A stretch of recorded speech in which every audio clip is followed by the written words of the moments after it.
बुखारी साहब, इसके अंदर एक जो सबसे बड़ा इंपॉर्टेंट एस्पेक्ट है सर, वो ये है कि आप तारीख से वाकिफ़ हैं, अदालती भी और सियासी भी।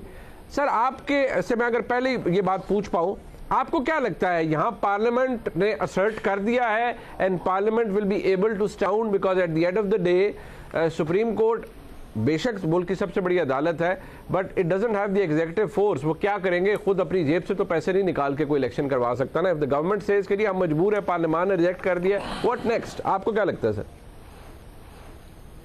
बहुत शुक्रिया मुनीब, आपने याद किया अपने प्रोग्राम में। मुझसे पहले दो कानून के बहुत बड़े बड़े नाम जो हैं वो अपनी राय दे चुके हैं। मैं भी लॉ ग्रेजुएट तो हूं, लेकिन ये कि मैं कोशिश करूंगा कि एक लेमैन का पॉइंट ऑफ व्यू जो इस हवाले से है, जो सवाल आपने पूछा। आपने कहा शुरू में कि शो टाइम जो है वो हो गया है। मेरे ख्याल से अब देखना यह है कि शो स्टॉपर कौन होने जा रहा है। जहां तक आपने पार्लियामेंट के बारे में सवाल पूछा है, देखिए हमने तो यही सुना था कि parliament is mother of all institution, बाकी सारे इंस्टीट्यूशन उसके तहत काम करते हैं। जब मैं कॉन्स्टिट्यूशन की किताब की तरफ जाता हूं तो मुझे वहां पर ना तो 63A की वो इंटरप्रिटेशन मिलती है जिसका फैसला पंजाब की हुकूमत में हुआ था, ना मुझे 184(3) की वो इंटरप्रिटेशन मिलती है जिसका फैसला पनामा के केस में हुआ था। आप भी लॉ ग्रेजुएट हैं, मैं अगर कहीं बक रहा हूं तो मुझे जरा टोक दीजिएगा आप। तो देखना यह है कि एक रेपुटेशन है पूरी की पूरी सुप्रीम कोर्ट की भी और पार्लियामेंट की भी। इसी सुप्रीम कोर्ट ने फैसला किया था जिसमें भुट्टो की हैंगिंग हुई थी, जिसको खुद जजेस ने बाद में जुडिशियल मर्डर कहा। पनामा का फैसला भी यहीं हुआ था, जिसके बारे में अली कुर्द ने कहा कि मैं देखना चाहता हूं उस जज को जिसने ये फैसला लिखा है कि जिस चीज का जिक्र पिटीशन में ना हो उसके ऊपर यानी जिसकी प्रे नहीं की गई उसके ऊपर फैसला हो रहा है। चलिए ये तो माजी की बातें, इसको छोड़ दीजिए। आते हैं अब इस तरफ। मेरे ख्याल से जिस कन्फ्रंटल पोजीशन को अवॉइड करना चाहिए था सुप्रीम कोर्ट को, वो हद अब हो गई है cross. It's a question of either me or you, यानी अगर तो पार्लियामेंट ने मदर ऑफ ऑल इंस्टीट्यूशन बनना है तो उसको असर्ट करना पड़ेगा। और आज जो तकारीर मैंने पार्लियामेंट में सुनी है, अगर आपने स्पीकर का लहजा देखा है, अगर आपने नवीद कमर का लहजा देखा है, तो मेरे ख्याल से असर्शन से बात ऊपर चली गई है। स्पीकर साहब कहते हैं कि चीफ जस्टिस साहब या सुप्रीम कोर्ट, अगर आप हमारे मुंह पर कोई चीज दे के मारेंगे तो हमारे हाथ में भी जो होगा हम वापस फेंकेंगे। अल्लाह। उन्होंने कहा अगर आप हमारे यहाँ आके लेजिस्लेशन करनी शुरू कर देंगे तो हम अदालतों में बैठ के इंसाफ करना शुरू कर देंगे। नवीद कमर साहब ने क्या कहा मैं दोहराना भी नहीं चाहता हूं यहां पर, ये लहजे हमने पहले इससे कभी नहीं देखे। इसलिए ये क्यों हुआ है? इसलिए कि सुप्रीम कोर्ट का अपना हाउस इन ऑर्डर नहीं है। आप जरा अंदाजा तो कीजिए, हिस्ट्री उठाइए। ये 5 जजेस जिन्होंने ये सारे फैसले किए हैं, जिन्होंने हमारी पूरी सियासी जो बसात है उसको उलट पुलट करके रख छोड़ा है, is that justice? Is that how the Supreme Court should be behaving? No, answer is big no. अब आप देखिए हो क्या रहा है। हमारा मसला यह है कि हम एक चीज से अभी जान छुड़ा नहीं पाते तो दूसरी हमारे गले में अटक जाती है। मैं कानून की किताब की तरफ गया जिसका नाम कॉन्स्टिट्यूशन है, उसमें 2 अदारों का तस्करा मौजूद है, स्टेट बैंक भी और इलेक्शन कमीशन भी। एक लफ्ज मुझे बता दें कि आइन की किताब में ये लिखा हो कि सुप्रीम कोर्ट डायरेक्ट ऑर्डर कर सकती है स्टेट बैंक ऑफ पाकिस्तान को। मुझे एक जुमला बताइए जहां वो ऑर्डर कर सकती है इलेक्शन कमीशन को कि फलां तारीख को आप इलेक्शन कराएं। तो ये कौन सा कॉन्स्टिट्यूशन है भाई साहब? ये कौन सी किताब है जिस पर हम अमल कर रहे हैं?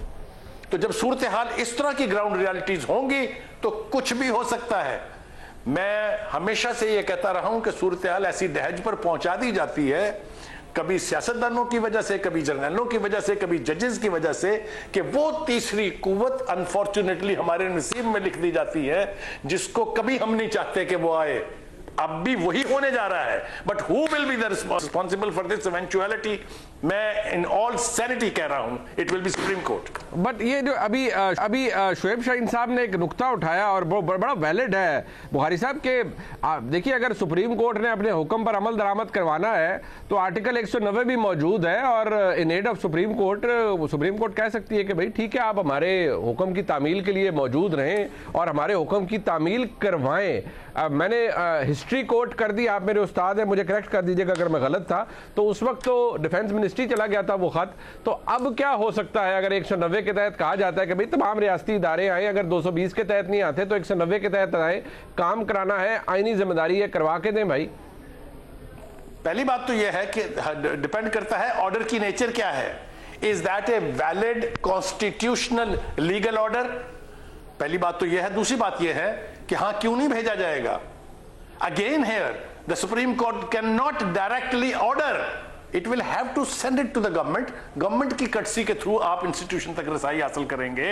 अगर आप बराह रास्त ऑर्डर करने लग जाएंगे, क्लैश ही क्लैश है। होगा क्या? हमारे मुल्क में अब तक तमाम तर बुरी हिस्ट्री के बावजूद सुप्रीम कोर्ट का एक भरम कायम था। यह भरम कायम रहना चाहिए। No sane person would like कि यह भरम टूट जाए, लेकिन वो कहते हैं ना कि इस घर को आग लग गई घर के चिराग से, और कुछ तो खिजा है बाइसे बर्बादी ये चमन, कुछ बागबान का हाथ भी इसमें जरूर है। आप मुझे बताइए, क्या सुप्रीम कोर्ट माजी में कभी इतनी डिवाइडेड रही है? क्या अंदर के जजेस की इस तरह की गुफ्तगू कभी आपने पहले सुनी है? ये तो जब तक आपका अपना हाउस इन ऑर्डर नहीं होगा, there will be no authority behind the orders. ये बात फैक्ट है, क्योंकि अगर आप इफ्तिखार चौधरी साहब का वक्त देखें तो इफ्तिखार चौधरी साहब के वक्त पीक पे थी जुडिशियल एक्टिविज्म, बहुत कुछ हो रहा था, बट एनआरओ करदम करार दिया गया 17 रुकनी बेंच की जानिब से, यूनिजन था, हर कोई उनको प्रोपेगेट कर रहा था, हर कोई कह रहा था जी जो जज साहिबान उस वक्त वो बैठे हुए थे, और बहुत से मतलब हर किसी ने कहा जी कि सेवियर्स ऑफ द नेशन तक का खिताब दे दिया क्या ऑनरेबल जज साहिबान को इफ्तिखार चौधरी साहब के वक्त, जो कि मैं समझता हूँ बड़ी फौज गलती थी जिसने भी ये किया। और मेरे ख्याल में आज हमारे गिट्टों गोडों में अगर कोई चीज़ बैठ गई है तो ऐसी की हुई बातें और यही अपनाया हुआ रवैया है जो हमारे जोड़ों में बैठ गया है, और जिसने जो बैलेंस है सेपरेशन ऑफ पावर का उसको भी तबाह कर दिया हमारे मुल्क के अंदर।